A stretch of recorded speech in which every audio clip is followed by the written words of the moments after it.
Hello students, welcome back to my YouTube channel. मेरा नाम है पारस बंसल और मैं आज आपको ट्रिग्नोमेट्री की टेबल के बारे में कुछ बताने जा रहा हूँ कि ट्रिग्नोमेट्री जो टेबल्स होती हैं आपकी, वो कितनी इजीली हम उसको निकाल सकते हैं। ठीक है, ट्रिग्नोमेट्री टेबल जो होती है उसमें 6 फंक्शंस होते हैं: साइन, कोस, टेन, कोट, सेक, कोसेक।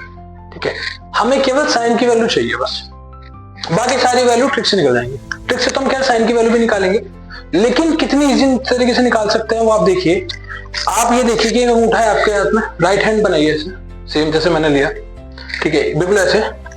यहां लिखिए 0, 30, 45, 60, 90। सेम 0, 30, 45, 60, 90। अब इसका फॉर्मूला क्या कहता है? केवल ये फॉर्मूला केवल वैलिड है साइन की वैल्यू निकालने के लिए, बाकी सारी वैल्यूज में खुद से कहूंगा कैसे निकालनी है। अगर मुझे इससे निकालना है तो अगर मुझे इसकी वैल्यू निकालनी है साइन 0 की वैल्यू, ठीक है, साइन 0 की वैल्यू निकालनी है। अब ये भी याद रखना इसमें कि हम केवल उन्हीं की वैल्यूज निकालते हैं जो 15 के टेबल में आता है। ठीक है, हम केवल 15 और 75 की वैल्यू भी नहीं निकालते हैं, वो आप 11th में सीखोगे वैल्यू निकालना। ठीक है, उसके लिए अलग से फॉर्मूले होते हैं, लेकिन फिलहाल हम 0, 30, 45, 60, 90 की वैल्यू निकालेंगे। फॉर्मूला कहता है बिलो फिंगर अपॉन 2। अब कैसे निकालना है? मान लो आपको वैल्यू निकालनी है साइन 0 की। ठीक है, तो 0 से नीचे कितनी फिंगर है अभी चेक करो। 0 से नीचे एक भी फिंगर नहीं है, तो बिलो फिंगर का मतलब रूट 0 अपॉन 2, यानी आगे 0।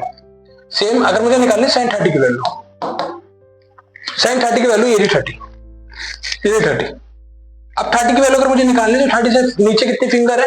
एक फिंगर है, तो बिलो फिंगर जो फॉर्मूला था उसमें आप रख दो 1 अपॉन 2, यानी 1 अपॉन 2 हो गया। सेम अगर मुझे निकालनी साइन 45 की वैल्यू, साइन 45 जो वैल्यू निकलेगी, साइन 45 से नीचे कितनी फिंगर है? 2, तो इस फॉर्मूले में अकॉर्डिंग में रखूंगा तो आएगा रूट 2 अपॉन 2। बिलो फिंगर मतलब 2 अपॉन 2। अगर इसे मैं सही करता हूं तो इसको रेशनलाइज करूंगा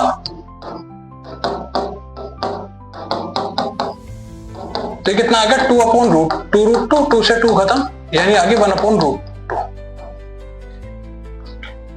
ठीक है, अब आते हैं हम साइन 60 की वैल्यू। साइन 60 से नीचे कितनी फिंगर है आपकी? 1, 2, 3 फिंगर्स हैं, तो इस फॉर्मूले के हिसाब से बिलो फिंगर मतलब रूट कितनी फिंगर है? 3 अपॉन 2। साइन 60 की वैल्यू आ गई। अब निकालेंगे हम लास्ट साइन 90। साइन 90 की वैल्यू क्या होगी? कितनी फिंगर है 90 से नीचे? 90 ये अंगूठा है आपका, ये थंब, तो 90 से नीचे है 4 फिंगर्स। रूट फॉर्मूले के हिसाब से बिलो फिंगर यानी रूट 4 अपॉन 2। रूट 4 का मतलब होता है 2 अपॉन 2 यानी 1। तो जो वैल्यूज आपको मिली है उन्हें रखना शुरू करो। यहाँ साइन 0 की वैल्यू थी 0, 30 की वैल्यू थी 1 अपॉन 2, 45 की वैल्यू थी आपकी 1 अपॉन रूट 2। ठीक है, साइन 60 की वैल्यू थी रूट 3 अपॉन 2 और साइन 90 की वैल्यू थी 1। देखो साइन की वैल्यू आप आसानी से निकाल पाए। अब आपको कोस की वैल्यू निकालनी है, तो आप एक चीज ध्यान रखना, जो साइन और कोस होते हैं वो कॉम्प्लीमेंट्री होता है। अब कॉम्प्लीमेंट्री क्या होता है? कॉम्प्लीमेंट्री वो होते हैं जिन दो एंगल्स का सम हमेशा 90 होता है। ठीक है, जिन भी दो एंगल का सम 90 होता है। तो अभी आप देखो 0 और 90 का सम 90 होता है, तो ये कॉम्प्लीमेंट्री हो गए। 30 और 16 कॉम्प्लीमेंट्री होते हैं, 45 और 45 कॉम्प्लीमेंट्री होता है। तो आपको जब कोस की वैल्यू निकालनी है तो आपको करना क्या है? बस जो यहाँ से वैल्यू दी है साइन की, उन्हें रिवर्स लिखते चलना है।